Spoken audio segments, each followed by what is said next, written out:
Hi y'all, this is Philippe, the Learn to Grow guy. You know, a little short guy usually in Tennessee. Well, this I'm out here at Fort Lauderdale Beach, and I'm here to talk with you about something which is very important. Okay, I think in one of the videos you guys have seen me make some weed tea. Well, we're going to talk about a different type of weed tea at this time. Not just a weed tea, but other ways of using something that comes out of there. And that thing is seaweed. Now, people use seaweed for a lot of things, okay? Some people eat it, and some people use it like I do, which is what I'm about to tell you about. There are at least 3 to 4 different ways you can actually use seaweed, okay? One of them is once you get it out of the sea, not out of the sea, you never want to harvest seaweed directly out of the sea. Let the storms wash the stuff in, okay? When I got here to Fort Lauderdale a few weeks back, basically what happened is that I had missed a storm by maybe at least 2 weeks. And during that time, the beach over here behind me, it was full of seaweed, okay? I came out, I was a little bit too late, and it is what it is, you know, it is what it is. So I didn't get a chance to get it, but I will be showing you here as to what kind of seaweed I actually got. So what are the different purposes, the different functions you can actually do with seaweed? Well, to start off with, you can actually get it once you can rinse it off, or you can choose not to. Rinsing seaweed will basically remove some of the extra salt that you may have on the seaweed itself. You may not want that in your garden, and that's perfectly fine. Okay, that's perfectly fine. Now, once you rinse it or not, you need to dry it out.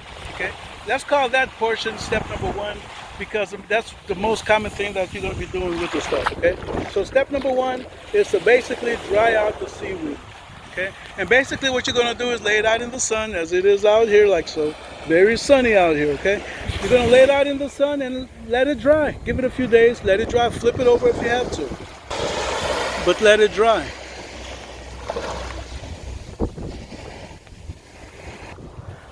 Now, once the seaweed is dry, the next thing you're going to want to do is you're going to want to break it up into smaller pieces, okay? It's just like your regular weeds. You want to chop them up into as small a piece as possible. That's what you desire, okay? You want to have as much surface area and break it down, you know, make it so that it's easier to break down. So you want to chop it up into fine pieces, smaller pieces. Now the next thing you're going to want to do, you're going to want to start using it. And the first way you can actually start using it is, number 1, by using it as, you ready for this? Mulch. You can actually just take the chopped up, broken up pieces and just put it over your garden bed. It's going to function the same way as your regular mulch will. It's going to help preserve moisture in the soil, and to top it all off, it'll also work as if it's something you chopped and dropped, as to where as it breaks down, it's going to provide nutrients and such for your garden. You got it?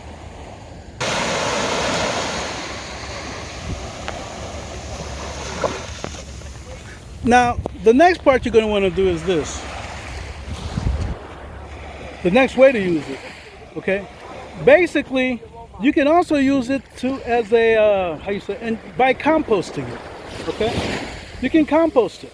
The same way you would normally take your leftovers, your table scraps and stuff, and put them in your compost bin and let the worms have at it and all that other stuff. You're going to do the same thing with it, okay?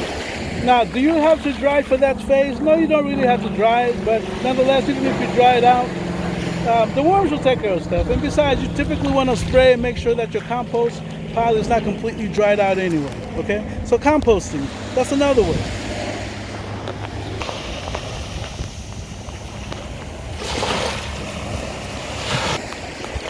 Another way you're going to use it is this, okay?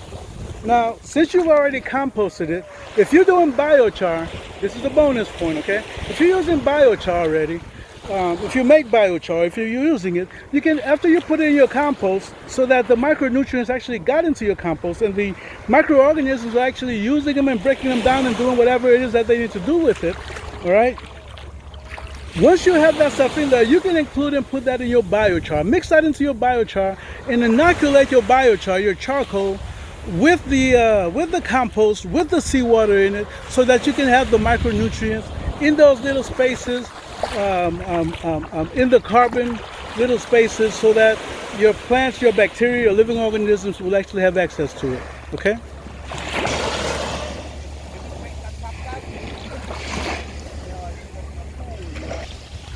Another thing you can actually do with the seaweed is you can make weed tea with it. I don't mean no marijuana stuff or any other crazy stuff that's not necessarily legal where you live at. But you can make weed tea with it. You can make seaweed tea out of it. Okay? Now what do? You're going to treat it the same way. You're going to treat it the same way as if you were treating the regular weeds that you get from your land. Hey, that's land weed tea, so this is seaweed tea. So anyway, you're going to use it pretty much the same way, okay? And what I mean by that is that you're going to just get your chopped up stuff that we chopped up from the previous step, and you're going to just put it in your 5-gallon bucket. Now when you put in the 5-gallon bucket, the same way with the regular weed tea that you would make, you're going to fill it up with water, and you're going to stir it up I like to stir mine every day, okay? Except for on Sabbath, okay? So you can stir yours up, or you can let it sit for a while and such, but nonetheless, you're going to want to stir it. Give it about 30 days, give it a few weeks to 30 days minimum, and after that, guess what's going to happen? It's going to stink just like the regular stuff does, okay? And when it does that, guess what? The stuff is ready. Now at that point, you can also dilute it and break it down so that you don't overfeed your plants and give it too much than it can actually handle, okay? So you're going to want to dilute it. And once you dilute it, you can spray the stuff on the leaves, and you can also, water your plants with it. Okay. What that's going to do is it's going to give you some healthier plants, and hopefully your plants will taste even the produce you're going to get from them actually tastes a whole lot better.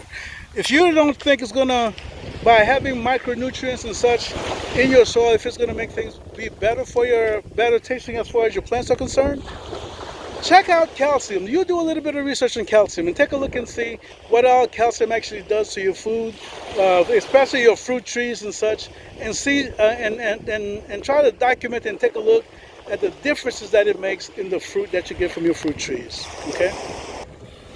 Unfortunately for me, this is the type of seaweed that I actually harvested when I came out here that early morning. Okay. Now this is nice and dry and crumbly, which is pretty good because it should do just fine as far as the uses that I mentioned before. Okay. Only thing is, this is not the ideal thing I was looking for. If I just had some of this, including what I was looking for, ideally it would have been perfect. Okay. But the seaweed I was looking for is the stuff with the broader leaves. Okay. I was looking for the stuff with the broader leaves.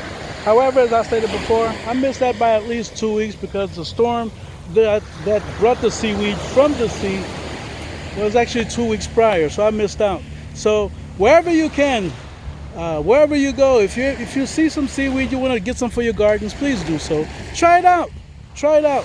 Same with seawater. Even if you're only getting 1 gallon or whatever it is that you're getting, but the bottom line is to try things out. Remember, in your gardening experience, okay, in your gardening experience, what you're gonna have is that, it's nothing more than a big giant experiment, okay? And sometimes you're going to win and succeed, and other times you fail. But remember, the failures mean that you get not to eat. You get to experience the hunger pangs. You get to experience the starvation, But anyway, but the key thing is to try things out, see what works best for you in your garden, okay? But seaweed, I believe they also sell kelp meal out there in the stores. There's a lot of products out there you can probably find that could actually,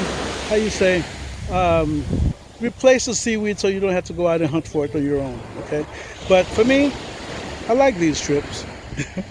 I like these trips, okay? All right, y'all take care.